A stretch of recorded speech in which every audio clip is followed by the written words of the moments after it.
احادیث کا مضمون ہے جو آج بھی بچہ اپنے مرحوم والدین کو ایصال ثواب کرے، ان کے رشتہ داروں کے ساتھ اچھا سلوک کرے، ان کو کسی کے ماں باپ کو گالی دے کر اپنے ماں باپ کو گالی نہ دلوائے، وہ ماں باپ کے فرما برداروں میں شامل ہوگا۔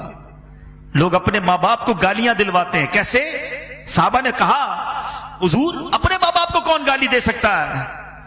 اللہ کے حبیب نے فرمایا دوسرے کے ماں باپ کو گالی دیتے ہیں لوگ، پھر ان کے ماں باپ کو گالی دیتے ہیں۔ گالیاں دینے والوں ماں بہن کی گالیاں دیتے ہو، زبان لٹک نہیں جاتی؟ اس لیے دی اللہ نے زبان، اور پھر سامنے سے کیا ہوتا ہے؟ تمہاری ماں تمہاری بہنوں تمہارے والد کو گالیاں پڑتی ہیں، اچھا لگتا ہے؟ ارے ایسے کام کرو کہ لوگ کہیں ایسی اولاد ہے تو ماں باپ کیسے ہوں گے؟ اتنا پیارا بیٹا، ایسی پیاری اولاد، ان کے ماں باپ کو اللہ جنت نصیب کرے۔ ایسے کام کرو نا کہ ماں باپ کو قبر میں بھی رحمتیں اور دعائیں ملیں۔ اگر آج کوئی چاہتا ہے کہ اپنے ماں باپ کی روح کو خوش کر لے، خوب ایصال ثواب کرے، نفل نماز پڑھے تو ماں باپ کے نام پر ثواب بھیج دے، ذکر و اذکار کرے۔ ماں باپ کی بارگاہ میں نامہ اعمال پیش ہوتے ہیں، یاد رکھنا، گناہ نہ کیا کرو۔ ہمارے گناہ جب ماں باپ کے پاس جاتے ہیں تو ماں باپ غمگین ہو جاتے ہیں۔ خوش نصیب ہے وہ ماں باپ جن کی اولاد نمازی ہے، عبادت گزار ہے، دین کا کام کرنے والے، صدقہ خیرات کرنے والے ہیں۔ جب ان کے پاس بچوں کے اعمال جاتے ہیں تو قبر میں خوش ہو جاتے ہیں۔ ابھی بھی دکھ پہنچاتے ہیں ماں باپ کو۔ سوچے وہ بچے جو آج فلمیں، ڈرامے، گانے، باجے، شراب، جوا، حرام، بدکاریاں، بے حیائیاں، نامحرم لڑکوں کی دوستیاں، یہ ساری چیزیں ماں باپ کو جب قبر میں پہنچیں گی، زندگی میں بھی خدمت نہ کی اور مرنے کے بعد قبر میں بھی دکھی کیا۔ ارے انہیں راضی کرنا ہے تو ایسا کرو کہ روز ثواب پہنچے۔ میں مشورہ دیتا ہوں اللہ کی رحمت سے، جو بھی کہہ رہا ہوں یہ تحدیث نعمت اور جو بھی ہے یہ اپنی والدین ہی کی تربیت اور امیر اہل سنت کی تربیت کا صدقہ ہے۔ ہمارے پاس تو جو بھی ہے والدین کا ہے نا، یہ بھی ایک بات یاد رکھنا، جن کے ماں باپ حیات ہیں اور چلے جائیں، دونوں صورتوں میں ایک بات یاد رکھنا کہ آپ کے پاس اور میرے پاس جو کچھ ہے، پیسہ ہے، عزت ہے، شہرت ہے، مقام ہے، واٹ ایور، یہ سب کچھ ماں باپ کا ہے۔ کبھی ماں باپ کو یہ نہیں کہنا یہ میرا ہے آپ کا ہے، میں نے کمائے ہیں، یہ میں نے گھر بنایا، ابو آپ نے کیا دیا تھا؟ آپ تو غریب تھے، نوکری کرتے تھے، کاروبار میں نے کیا۔ اللہ اکبر! اگر یہی بچپن میں والد ہمیں ننگا روڈ پہ چھوڑ کے کہتا کپڑے خود لے کر آؤ، کدھر سے پہنتے لباس؟ ہم بغیر کپڑوں کے پیدا ہوئے، ماں باپ نے کپڑے پہنائے، ہمیں کھانا چاہیے تھا، نوالے کھلائے، چلنا نہیں آتا تھا، انگلی پکڑ کر چلایا، ارے استنجا نہیں کر سکتے تھے، ہمارے استنجا صاف کیے، ہم رات بھر روت کر ان کو جگاتے رہے، وہ جھولا دیتے رہے۔ سوچو نا، اچھا کہتے گھر دلا تو دیا، ملازم تو دے دیے، مہینے کے پیسے بھی تو بھجوا دیتا ہوں، اب اور کیا چاہیے؟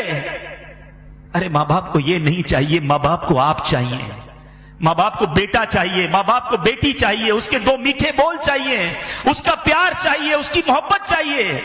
وہ پیسے کے لیے جیے کب تھے؟ اور اب اگر وہ چلے گئے نا تو یہ مت سمجھنا یہ پیسہ میرا ہے، خدا کی قسم، خدا کی قسم تمہارے پیسے کا نصیب ہے۔ اگر تمہارا پیسہ ماں باپ کے لیے کسی جگہ استعمال ہو جائے، ماں باپ پر خرچ ہو جائے اور زندگی میں خرچ ہو جائے، تو خوش نصیب ہے وہ بچہ کہ کبھی ماں باپ کو کچھ لا کر کھلائے، کبھی ماں باپ کو کچھ اچھا پہنائے، کبھی ماں باپ کو کوئی تحفہ دے۔ اس سے زیادہ خوش نصیب کوئی نہیں ہے۔ ساری زندگی جنہوں نے مجھے پہنایا، جنہوں نے کھلایا، آج اللہ نے موقع دیا کہ میں ان کو کچھ پیش کر سکوں، اور اگر اس وقت نہ کر سکے، اللہ نے بعد میں مال دے دیا ہے، اللہ نے بعد میں نواز دیا ہے نا، تو آج کر لو نا، بھیجو نا ثواب انہیں، صدقہ کر کے، خیرات کر کے۔ مشورہ دیتا ہوں ماں باپ کے نام کی مسجد بناؤ، اللہ نے دیا ہے نا، اللہ بڑا کریم ہے، صرف ماں باپ کو ثواب نہیں ملے گا۔ اللہ کے حبیب فرماتے ہیں جو اللہ کے لیے مسجد بناتا ہے اللہ اس کے لیے جنت میں گھر بناتا ہے۔ ماں باپ کو بھی ثواب ملے گا، تمہیں بھی جنت میں گھر مل جائے گا۔ اور ہم نکمے روز ثواب نہیں پہنچائیں گے، مسجد والے روز ثواب پہنچائیں گے۔ مجھے جب بھی فیضان جیلان دیکھتا ہوں، اس مسجد میں جب بھی آتا ہوں، مجھے سکون ہوتا ہے کہ انشاءاللہ یہاں ہونے والی ہر نماز میں میرے والد کو ثواب ملتا ہو، یہاں ہونے والے ہر اجتماع میں میرے والد کو، مجھے بڑی امید ہے، مجھے یاد ہے وہ سارے دن کہ اس مسجد میں کتنے نمازی تھے اور کس طرح ابو آتے تھے، کس طرح ہماری ہمتیں بڑھاتے تھے۔ مجھے ایک صاحب ملے، مرنے کے بعد بہت ساری باتیں پتہ چلتی، اسلم ڈیڈی ماشاءاللہ اس مسجد میں، وہ بھی ہمارے بہت اچھے ساتھیوں میں سے تھے، آج کل فیصلہ آباد میں ہیں۔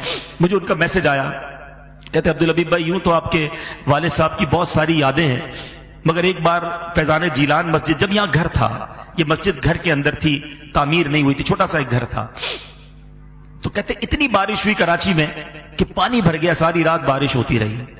کہتے میں بڑی کوشش کر کے پانی میں سمجھ لیں گاڑی بھی میری ڈوبنے لگی، بڑی مشکل سے، گھر تھوڑا دور تھا ان کا، میں فجر کی نماز کے لیے یہاں پہنچا، میں تھا، میرا ایک بیٹا ساتھ تھا یا 2 بچے ساتھ تھے.